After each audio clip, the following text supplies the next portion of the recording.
Hey everyone, I'm Chad with Morristown Tire and Performance Center, and I'm going to show you 5 easy steps to follow when buying a used car to make sure you don't get burned with a lemon. Step 1 is the walk around. While you walk around the vehicle, you want to look for key things that show how the previous owner took care of the vehicle. Look for any leaves built up or anything in the cowls. That would show you that that owner didn't care about the car, left it outside under trees or anything like that. The other thing you want to look for is for corrosion on any bolt heads or anything like that. As for me, whenever I inspect a used car, the first thing I'd look for, up underneath the back, I look at the rear suspension bolts just to see if there's any corrosion built up on them. That gives you an indication as to what the rest of the car looks like. Looking for small items like this would show how the previous owner took care of the car and how much they cared about it, which would give you an indication as to what they did as far as maintenance and other things. Step 2 is checking under the hood. Look for things like signs of oil leaks, cracks in the belt, anything that would show condition the previous owner let the car get in. If you see a lot of stains and things like that, then that owner didn't really keep up with the maintenance. If the belt's cracked, then what else did they overlook? Most vehicles, new vehicles, don't have oil dipsticks anymore, but you can still pop the cap and take a look under there, smell if it smells like it's burned or if it's old. If the battery is visible, look for any corrosion or buildup on the terminals, or if you can tell the age of it. Check to see if the engine is clean looking.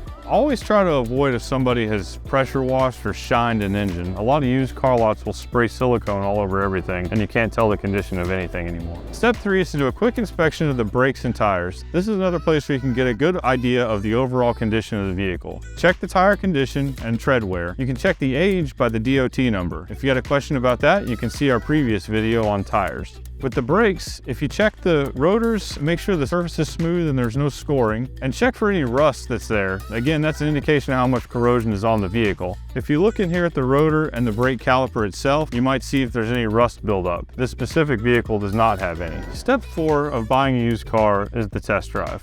Don't just buy the car because you like how it drives. You need to look for some specific things while you're driving. As you're driving, make sure you feel the wheel, have your hands rested on it, feel for any vibrations or anything like that that might indicate problems with the suspension. Pay attention to your dash, make sure there's no warning lights on, check engine lights or anything like that. Make sure you get the vehicle up to a sufficient speed so that when you come to a stop, you can feel out any brake rotor vibrations or anything like that. And also to make sure that there's no highway vibrations that don't show up around town. Whenever I test drive a car, I like to get a good mix of different types of roads, like stop and go driving in the city as well as high speed on the highway, just to make sure that there's no hidden issues. Step 5 is to review the background of the vehicle. This is at the end because it does have some costs involved. You want to use the first steps that we went over to eliminate any unnecessary vehicles before you go to your final decision. There's 2 ways you can do it. The easiest route is to use Carfax. Currently, you can get a subscription to Carfax that covers 5 vehicles for $100, $20 a car to make sure you know the background of what you're buying. The other way would be to rely on whatever records and things that the previous owner had. And if you're at a used car lot, sometimes they'll provide a Carfax, but usually they have no records at all. The good thing about Carfax is you can tell several things about the vehicle's history. The things to look for on the Carfax report are A,